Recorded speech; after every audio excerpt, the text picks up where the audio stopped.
ہم سے اتنے سالوں میں یہ نہ ہو سکا کہ ہم کوئی اس کا اسٹرانگ میکنزم ہی بنا دیتے جو اس طرح کے فراڈ کو روکنے میں کام آتا۔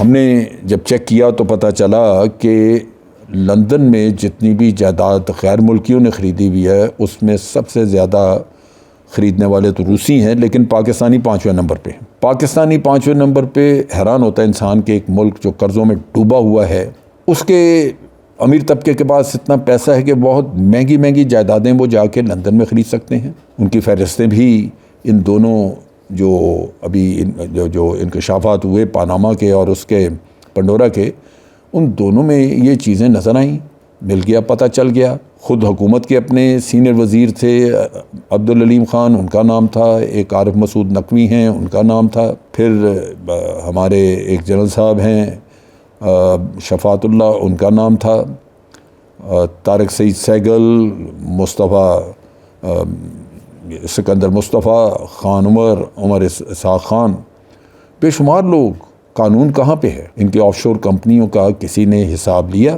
وہ کس قانون کے تحت یہاں پہ ایک آف شور کمپنی بنانا ویسے تو غیر قانونی عمل نہیں ہے، لیکن کم از کم جس پیسے سے وہ بنائی گئی ہے اس کا تو کوئی ٹریک ریکارڈ ہونا چاہیے، اس کا تو پتہ چلنا چاہیے کہ کہاں پہ ہے۔ ٹرانسپیرنسی انٹرنیشنل نے، جو کہ انگلینڈ کی شاخ ہے، انہوں نے برطانوی حکومت پہ زور دیا ہے کہ یہ مناسب نہیں، آپ اس میں ٹرانسپیرنسی لے کے آئیں، اور اس سے بڑھ کے انہوں نے کہا کہ ان لیگل پروفیشنل لوگوں کے خلاف کوئی ایکشن کریں جو اس چوری کے پیسے کو، اس بلیک منی کو وائٹ منی کرنے کے لیے کمپنیاں بنانے کی لیگل قسم کی کوئی ان کو ترکیب بتاتے ہیں لوگوں کو، اور اس طرح ٹیکس چوری کرنے میں مدد کرتے ہیں۔ برطانوی حکومت ان کے خلاف کچھ ایکشن کرتی یا نہیں کرتی؟ بظاہر تو لگتا ہے کہ نہیں کرتی، لیکن آپ دیکھیے کہ یہ تقریباً پاکستان کے نقطہ نگاہ سے اگر میں دیکھوں تو یہاں تو مجھے کوئی پروگرس ہوتی نظر نہیں آتی۔ برطانیہ نے تعاون نہیں کیا، آپ نے دیکھا اس نے کئی مجرم آپ کے وہاں بیٹھے ہیں جن پہ الزامات ہیں، ان کو وہ آپ کے حوالے کرنے کے لیے تیار نہیں ہیں، کوئی نہ کوئی بہانہ کہ آپ کا ایگریمنٹ نہیں، یہ نہیں، وہ نہیں۔ لیکن ہم نے اپنے ملک میں جو لوگ موجود ہیں ان کے بارے میں کیا کیا؟ میری توقع تھی کہ عمران خان، جو کہ اسی نعرے کے تحت آئے تھے کہ انہوں نے کرپشن ختم کرنی ہے، اور انہوں نے کئی دفعہ کہا بھی کہ روزانہ کی بنیاد پہ اتنی بڑی اماؤنٹ ملک سے باہر جا رہی ہے، تو وہ اس کے لیے کوئی بڑا اسٹرانگ قسم کا نیا میکنزم بنا کے دیں گے جس سے کہ ان لوگوں کو پوچھا جا سکے گا۔ لیکن ہوا کیا؟ ہم پھر پوری طرح اسی پرانے سسٹم پہ اپنا انحصار کرتے رہے جس میں نیب ہے۔ نیب کے بارے میں تو سپریم کورٹ نے بھی کہا تھا کہ یہ بالکل ایک بیکار ادارہ ہے۔ بیکار تو ہو گیا ان لوگوں کی وجہ سے کہ انہوں نے وہاں پہ میرٹ پہ لوگ نہیں رکھے، اپنے چہرے چانٹے وہاں بھرتی کیے، لیکن حقیقتاً تو اس کا ایک بڑا امپورٹنٹ رول تھا، اور پی ٹی آئی کو چاہیے تھا کہ اس سسٹم کو مضبوط کرتے اور ان لوگوں کی پکڑ دکڑ ہوتی جن کی باہر سے کمپنیوں کا نکلا ہے، اور اس کی تحقیقات کے لیے اسپیشل ٹیمیں مقرر کرتے۔ یہ نہیں ہوا۔ اقتدار اور کرپشن ایک جگہ پہ ہے جس کی وجہ سے انفلوئنس کام کرتا ہے، آپ کے لیے بڑا مشکل ہے کہ آپ اس کو کریں، لیکن بھارصورت حکومت کی ذمہ داری تھی۔ اگر آپ کچھ بھی نہیں کر سکتے تو کم از کم تمام وہ لوگ جن کے پاس اقامے ہیں دبئی کے، ان کی تحقیقات کریں۔ ان میں ایک تو وہ غریب طبقہ ہے جن کے پاس اقامہ ہے، جو کہ بیچارے وہاں جا کے مزدوری کرتے ہیں، وہ تو ٹھیک ہے، لیکن ان مزدوروں کے نام پہ مزدور بن کے، گھر کی ڈومیسٹک سرونٹ بن کے جن خواتین اور جن حضرات نے اقامے لیے ہوئے ہیں، وہ دبئی کے ایڈریسز یوز کر رہے ہیں، اور وہاں سے وہ بینک اکاؤنٹ کھول کے اس ایڈریس کے اوپر، اور پھر وہاں سے پیسہ وہ سوئٹزرلینڈ پہنچاتے ہیں یا لندن پہنچاتے ہیں۔ اب ان لوگوں کو آپ اقامہ کی بنیاد پہ بھی چیک کر سکتے ہیں، آپ کریں تو صحیح۔ سو لگتا یہ ہے کہ ول پاور یہاں بھی آ کے ایک پولیٹیکل مصلحت کا شکار ہو چکی ہے۔ نتیجہ یہ کہ جو کچھ وعدے وعید کیے گئے ملک کے ساتھ، عوام کے ساتھ، وہ پورے ہوتے نظر نہیں آ رہے، اور کرپشن جو باہر پیسہ پڑا ہوا ہے اس کو واپس لانے کا کوئی ذریعہ بھی نظر نہیں آتا۔ نیب اس ادارے کے اوپر ایک جی آئی ٹی بٹھانی چاہیے۔ قانونی ماہرین جو ماہرین اسٹیٹ بینک سے اور دوسری جگہوں سے لے کے، جو کہ وائٹ کالر کرائم کو سمجھتے ہیں، یہ مدد لے کے اس ادارے کے لوگوں کو، جن کو یہ ذمہ داری دی گئی تھی کہ آپ نے قوم کا چوری کا پیسہ واپس لانا ہے، وہ آج دن تک کسی بھی میگا اسکینڈل کا حل نہیں نکال سکے، کسی کو سزا نہیں دے سکے۔ ان کی اپنی کارکردگی، ایمانداری اور ان کی ملک کے ساتھ ان کا خلوص، اس کا جائزہ لینے کے لیے ایک GI ٹیم پہ بٹھانی چاہیے۔ اور یہ بہت ضروری ہے کہ جن لوگوں پہ آپ اتنا اعتماد کریں کہ وہی آپ کو پیسہ لا کے آپ کا چوری کا پیسہ نکلوا کے دیں گے، وہ خود چور بن جائیں، میرا خیال ہے اس سے ہمارا ملک آگے بڑھ نہیں سکتا، یہ وبا بڑھتی جائے گی۔ حکومت اگر اور کچھ نہیں کر سکی تو میری استدعا یہ ہوگی کہ کم از کم اس نیب کے ادارے کی تو ایک انکوائری کروا لیجئے، اس کے اوپر تو ایک GI ٹی بٹھا لیجئے جو کم از کم ان کی ہینڈل کیے ہوئے تمام میگا کیسز کو دیکھے کہ وہ کیا وجہ تھی کہ یہ پایہ تکمیل تک کیوں نہیں پہنچے، یہ کیا وجہ تھی کہ یہ لوگ ہمارے اعتماد پہ پورا نہیں اتر سکے۔ یہ چیزیں جب تک ہم سیدھا کرنے کی کوشش نہیں کریں گے، یہ اسی طرح معاملات بگڑتے رہیں گے، اور حتیٰ کہ ایک وقت آئے گا جب ملک بالکل آپ کے ہاتھ سے نکلے گا۔ ہمیں سب کو آج سوچنا ہوگا کہ اس پرابلم، اس مسئلے اور اس وبا کا حل ہم نے کیسے کرنا ہے۔ میرے نقطہ نظر سے ایک سخت ہاتھ کی ضرورت ہے۔ آج کے لیے اتنا ہی۔ افواج پاکستان زندہ باد، پاکستان پائندہ باد۔